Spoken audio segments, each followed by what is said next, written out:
You learned a lot about nutrition as a veterinarian when you first started. How did that translate into what you're doing now and what you learned back then? Well, everything we learned about human nutrition is first studied in animal nutrition. And again, we learned how to prevent and cure as many as 900 different diseases in animals, simple with nutritional supplementation rather than stem cells and genetically engineered proteins and organ transplants and wonder drugs. We've tripled lifespans.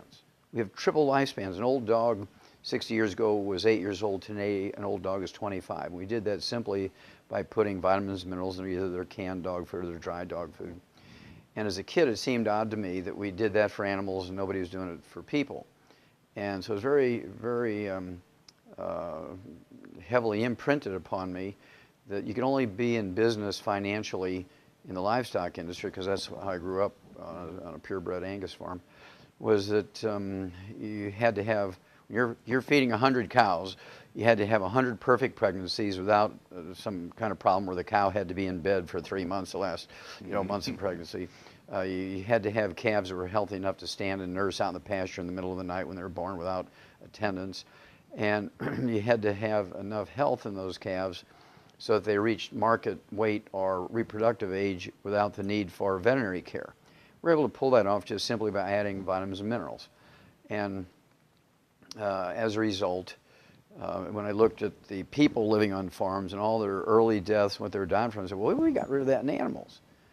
Why aren't we doing that for people? And people said, medical doctors and teachers and professors would say, well, you get everything you need in your 4 food groups.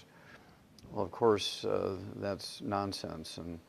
And along about 1978, I actually discovered the cause, prevention, and cure for cystic fibrosis. And at first, every expert in the field of cystic fibrosis, which is a childhood disease thought to be incorrectly, but thought to be a genetically transmitted disease, it turns out that it's a congenital deficiency of the trace mineral selenium.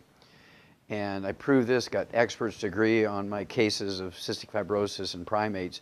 I was working at the Yerkes Regional Primate Research Center in Atlanta, Georgia for Emory University and NASA at the time. And I'd been in the orthodox medical field for many, many years.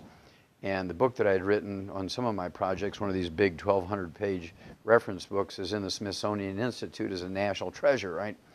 And they fired me because they said, well, you got to be sniffing glue because everybody knows this is a genetically transmitted disease and you're going off on a tangent. So they fired me. And they didn't leave it go at that. I went and I actually got another job at St. Louis University as the director of their laboratory animal facilities, and NIH chased me and said, we'll defund you guys if you hire him. So they fired me again. I wasn't even unpacked, right?